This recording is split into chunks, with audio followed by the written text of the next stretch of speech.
I destroyed my best friend's life. I watched him lose his wife, his kids, his career, and his name. I had dozens of chances to speak up, to say this isn't who he is. But I stayed silent. I chose optics over truth, hashtags over humanity. My name is Maya, and 3 years ago, I helped create a workplace culture that accidentally turned justice into a weapon. Today, I want to tell you how I realized what I'd done, and how I'm living with the guilt of watching a good man disappear. This is my confession. This is the story of how I learned that sometimes, believing everyone means believing no one. I'm 26, work in marketing at a mid-sized tech firm. I was known as the woke one in meetings, not loud about it, but people knew. I always spoke up about office boundaries, safe environments, making space for voices that had been silenced too long. I watched tons of YouTube debates. Loved when some smug dude got wrecked by a sharp woman. Made me feel like we were finally pushing back against decades of silence. I subscribed to 3 channels that broke down male microaggressions in real time. I once said in a lunch chat, unlearning patriarchy is a full-time job. A coworker called me HR's favorite foot soldier. I laughed, but it was also kind of true. I believed in the cause. I believed we were finally making workplaces safe. Then there was Aaron. My best friend. We joined the company around the same year, just different departments. He was in dev, I was in marketing. We ate lunch together sometimes, talked about life, podcasts, dumb memes. He was one of the only guys I fully trusted. Aaron was 32, married, 2 little kids. The kind of guy everyone called harmless. Always offered to carry chairs at company events, opened doors, brought donuts. Quiet, never interrupted women when they talked. Called me champ when I vented about stuff. At the holiday party last year, he spent 20 minutes fixing the karaoke mic for people. His wife came later, hugged him like he was her safe zone. They looked like real love, like stable. I remember thinking, she's lucky. He joked, "No, I'm just lucky she still laughs at my jokes." Everyone liked them. Everyone. Then things started shifting. The company introduced new HR policies, diversity, equity, inclusion trainings every quarter. Anonymous complaints went straight to the internal team. The CEO did a town hall on power imbalances, called it a proactive culture reset. I nodded the whole time. Thought, finally, real change. The HR guy said, "We want this to be a place where nobody feels unsafe." People started whispering about walking on eggshells. Some guys said, "Now we can't even joke anymore." I rolled my eyes, thought, maybe that's the point. It finally felt like someone was making space for the rest of us. Used to think men ruled the room. Now they shrunk a bit. And honestly, that felt like justice. Then Talia joined. 27, sharp, sarcastic, slightly guarded. She came from a startup that didn't take women seriously. Followed all the right accounts, wore a still healing hoodie at her desk. We bonded a little at first. She said things like, "Men only respect fear or consequences." I laughed nervously. She once told me, "We're not here to be liked. We're here to be unignorable." Something about how she said it made me flinch, but I ignored the feeling. 3 weeks in, there was an after-work mixer. Crowded hallway.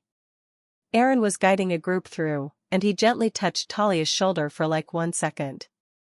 Not even weird. I saw it, looked like he was trying not to bump into her. She froze. Looked stunned. Didn't say anything. Next morning, whispers started. Someone said, Talia looked upset. Another said, he shouldn't have touched her at all. An HR email went out, reminding us of the zero-tolerance policy for physical contact. I heard Talia talking to someone near the kitchen. She said, "You don't have to slap someone to make them feel cornered." I thought that was a bit much, but I said nothing. Days later, there was a group chat moment. Aaron made a joke about caffeine addiction. Said, "You ever drink so much coffee you black out at your desk and wake up a better person?" Someone laughed. Talia replied, I don't like being talked to like that. The group went quiet. Aaron sent a thumbs up emoji. A few days earlier, he'd helped adjust her office chair. Said, "You're back, we'll thank you later." She didn't reply. He thought she didn't hear him. Now I wondered if she'd been noting it down. He once sent her a podcast clip, they'd talked about it in the break room before. Nothing weird, just a debate about burnout. She left it on scene, later called it uninvited messaging during an HR review.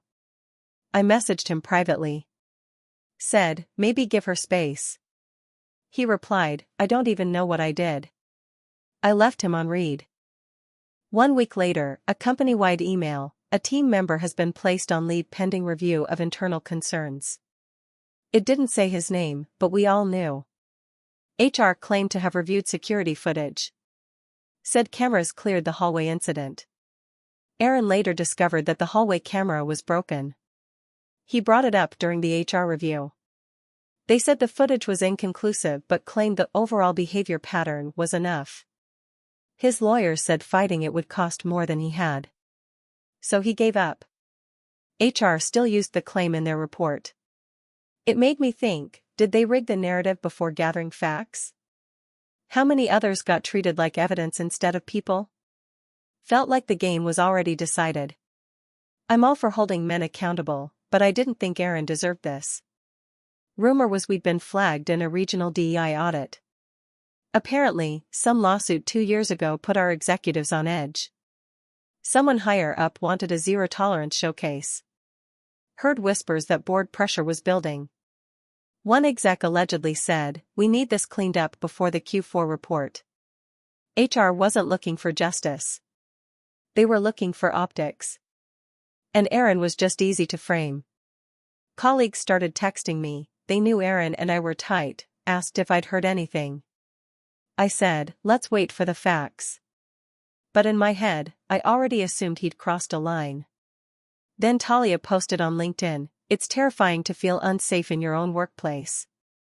She talked about subtle forms of disrespect, called them micro-boundary violations. Didn't name names. Her tone was careful, like she'd practiced being vague enough to avoid lawsuits. It felt designed to isolate him. Like she'd lit a match and watched the office burn. I ran into Talia near the vending machines one afternoon. She smiled and said, sometimes you have to take a few pawns off the board to win the game. Added, he'll land somewhere eventually. Her voice didn't sound cruel, just bored, like she was talking about printer ink. I asked, do you think he meant harm? She blinked. Said, intention doesn't matter. Results do. Later, she posted on LinkedIn, when someone makes a joke that makes your skin crawl, trust that feeling. Hashtag, not subtle. 300 likes in 3 hours. Coworkers started commenting hearts. Someone tagged our company. It spread fast. Our mutuals connected the dots. I went back to her post, read it twice. Started to feel itchy. None of what she said was technically false, but none of it really happened. Not like that. But I still reposted it. Said, we have to listen, even when it's uncomfortable. It reminded me of a time last year when some random girl posted about her old manager being creepy. The thread blew up. I didn't know the guy, but I replied, patterns always surface. Felt good, like I was part of something. But that guy messaged me, said, I've never even worked with her. I blocked him. Now I wonder, did anyone check? I never mentioned Aaron by name. Just wanted to be on the right side. 2 days later, Aaron called me. His voice sounded wrong. She tagged my wife's cousin in that post, he said. I haven't seen my kids since Tuesday. I asked what happened. He said she'd packed bags and left. Told him she didn't want their son hearing about it at school until this cleared up. He said, there's nothing to clear up. He sounded like he was shaking. I said, maybe just lay low for now. He hung up. He texted me later that night. Said, my son asked if I was in trouble. I told him no, but I think I lied. The next day, I saw I had a missed call from him. The voicemail just said, "Hey, just wanted to hear a kind voice." I never called back. I found his wife's Instagram one night. Her bio now said, "Single mama healing. No time for liars." A later story was a quote, "Gaslighters will act confused when confronted with truth." I couldn't tell if she believed him or needed not to. Either way, she was gone, and the world clapped. The investigation dragged for weeks. HR interviewed people. They asked weird questions. Have you ever seen Aaron make anyone uncomfortable? Someone said he stood too close during a screen share. He'd been helping a junior dev debug something. The girl never filed a complaint, but they wrote it down anyway. Called it an early sign of proximity discomfort. They stacked that onto everything else. Turned every kindness into evidence. Did he ever comment on how someone looked? People started remembering random moments. He once said I had cool earrings. He gave me a hug when my dog died. It built a pattern. They loved that word, pattern. I asked HR if there was a chance he'd be cleared. They looked at me like I'd just said a slur. The company let him go quietly. No official email, he just vanished from Slack. No formal firing announcement, no company-wide clarity. But somehow everyone knew. His calendar got wiped. Clients were redirected. His bio disappeared from the team page overnight.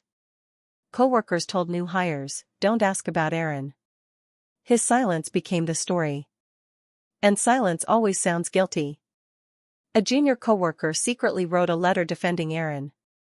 Said he was always respectful, safe, the only one who mentored without flirting. One guy from Dev whispered at lunch, "This is messed up." But when I asked if he'd say that to HR, he just shook his head. Said, "I've got a mortgage and twins." Even the nice ones chose silence. HR never read the letter aloud. It died in an inbox. Someone replaced his desk plant within 3 hours. His LinkedIn said, "Open to work." No one liked the post. I didn't message him. Didn't know what to say. Didn't want to risk it. Months before all this, Aaron had fixed my laptop at 9 p.m. I'd panicked over a client deadline. He stayed till midnight, bought me Uber Eats, and said, "Marketing deserves tech support." He didn't log those hours. Didn't ask for thanks. Just smiled and said, "Champ's got this." That same laptop now flashes error messages, and there's no one left to call. Sometimes I open old emails, see his name next to green check marks. He fixed things I didn't even know were broken. Automated half my reports. Helped me debug a client mess I forgot to thank him for. His initials are still on shared files, but HR scrubbed him from the organization chart. Even the shared doc with our old deck says owner, unknown now. Funny how quickly they erase you. Like safety means pretending you never existed. I heard through someone that he tried applying to 5 places. Got ghosted by all of them. Someone at another firm said, "We don't want any potential PR risk." His wife filed for separation. The kids now live 2 cities over. He pays child support. Lives in a studio near the freeway. I drive past it sometimes. Always think about texting. Never do. He tried to sue the company. Wrongful termination, reputational damage, defamation. His lawyer said they had a shot, but discovery took forever. The company flooded them with documents, buried them in jargon. Every HR note framed him like a time bomb. They even pulled Slack logs from 2018, twisted banter into red flags. Months dragged on. Legal fees stacked. His lawyer bailed. Said, "We're up against an institution protecting its image." The last hearing lasted 11 minutes. The judge said, "We're not here to litigate workplace culture." Case dismissed. He just sat outside the courthouse, watched people go in and out like none of it mattered. Lawyer bills started arriving. Savings evaporated within weeks. Credit card statements quadrupled. His son's school removed him from the pickup list, said only the custodial parent could authorize changes. He found out when he tried to surprise his son with lunch. They wouldn't let him in. Security guard apologized, said, "We're just following protocol." He sat in the parking lot for an hour. Called me. Said, "They treat me like I'm radioactive." My son was 4 pounds at birth. I used to feed him with a syringe. Now I'm a danger because I adjusted someone's chair. I didn't know what to say. He hung up quietly. Later he texted, "I don't think I exist anymore. Legally." A mutual friend had a wedding last month. Heard Aaron was discouraged from attending. The bride's sister follows Talia. Didn't want the heat. Invite revoked silently. A therapist he saw believed him, no toxic traits, just trauma. But refused to write a clearance letter. Liability risk. No one would vouch for him on record. 3 months later, he showed up at my door. Lost weight. Eyes looked wrong. Said, "I just needed to talk to someone who knew me before." We sat on my couch. He said, "I still don't understand what I did. If I made her uncomfortable, I'm sorry. But I didn't hurt her. I didn't even know I was a threat." His voice cracked. He didn't cry, just folded in on himself. He looked up once. Said, "You know what broke me?" I stayed quiet. He said, "It wasn't just her. It was realizing no one stood up. Not you. Not the guys I fixed code for. Not the manager I trained. Not even the janitor I gave rides home to." His voice shook. I kept thinking someone would say, "He's not like that." But I guess I was easy to replace. I tried to talk to Mel from design about it later. Asked, "Do you ever think maybe we go too far?" She looked at me like I'd kicked a puppy. Said, "Are you saying we should protect predators?" I shut up. Nodded. But inside, I was screaming. Aaron was the safest person I knew, and I'd helped burn him anyway. It's weird. I still believe women, but I also believe Aaron. Maybe that's the trap. Maybe we're not supposed to pick sides, but the system always makes you choose. Every time I hesitated, HR filled the silence with policy. Talia filled it with hashtags. I filled it with nothing. Just stood there, quiet, neutral, like that meant anything. Am I a bad feminist if I think this was wrong? Or just a bad friend? Is there even a difference anymore? I made him tea. Asked, "Have you tried therapy?" He nodded. Said, "I just want my kids to know I tried. They're going to grow up hearing what I did from other people. What do I tell them?" I had no answer. He thanked me for the tea. Left quietly. I scrolled LinkedIn later. Talia posted again, "He was never convicted, but that doesn't mean he was innocent." Comments said, "Survivors don't owe anyone silence." Someone replied, "We believe you." I kept scrolling. Didn't click like. I opened an old group chat. Saw a pinned message from Aaron, "Meeting room B is booked for Friday. Snacks are on me." Scrolled up. He used to send memes, playlists. Used to make our team feel fun. Now nobody mentions his name. One night, my mom called. Said, "Remember that boy you used to work with? The nice one." I paused. She said, "He was at the pharmacy. Looked so tired." Added, "I hope he has someone." I didn't reply. Wondered what I'd even say if he did call. "Hey, sorry I stayed silent while your life collapsed. Sorry I reposted the post that ruined you." Would he even answer if I reached out now? Do you ever lose someone so quietly that it feels like they're still around, but you're just not allowed to look at them? Like they became a ghost, but the haunting is your own guilt. And you can't block it, can't mute it. Just sit with it and hope it doesn't get louder. I found old recordings of myself I'd wanted to post on YouTube. I was thinking of opening a women-positive channel. I hear myself saying, "We don't talk enough about what women endure at work." Hear my voice, confident, proud, convicted. Hear silence on the other end. I realize that's how Aaron always sounded. But he never interrupted. I started writing a post. Sometimes we destroy good men without knowing it. Deleted it. Started again. My friend lost everything because of a rumor. I helped spread it. Deleted again. Tried once more. Believing women is important, but so is context. So is character. So is memory. So is what we lose when we act too fast. Got 3 lines in. Deleted again. Not because it's wrong, but because I know what comes next. Quote tweets. Screenshots. Mutuals calling me a traitor. I don't want to be next. So I stay quiet the way Aaron did. What would have happened if someone had said, I don't think that's who he is? What if I'd said that? What if we'd slowed down before building the gallows? Would he still have his job? His kids? His name? I'll never know. Because I didn't. I visited his apartment. He wasn't there. A neighbor said he'd moved out 2 weeks ago. Left no forwarding address. No goodbye. I drove home, stopped by our old office. Saw the glass door. Remembered his smile through it. Remembered how safe he made people feel. Now he's just gone. Like he was never there. I open my phone, scroll through my followers, see other women posting, men are too afraid to connect nowadays.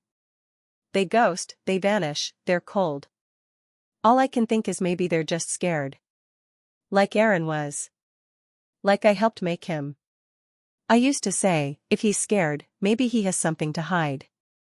Now I think maybe he was just tired of proving he wasn't dangerous. Maybe silence was safer. Maybe that's what I'd do too. Talia's final post reads, he never said sorry. That's what hurt the most. And maybe he couldn't. Maybe he did. Maybe we didn't listen. So now I watch as more men get quieter. Start keeping distance. Smile less. Touch nothing. Compliment no one. Say little. Always look over their shoulder. I used to think they were just being weird. But lately, they wait to enter rooms last. CCHR on even friendly emails. Don't laugh at jokes anymore. Don't go to happy hour. Don't sit next to women at meetings. And honestly? I get it now. We taught them to fear being seen, then got mad when they disappeared. Because they don't know which hand on a shoulder, which coffee joke, which second of silence will be the thing that ends them. What do you think? Have you ever stayed silent when you should have spoken up? Let me know in the comments, and don't forget to subscribe for more stories about the messy reality of modern workplaces.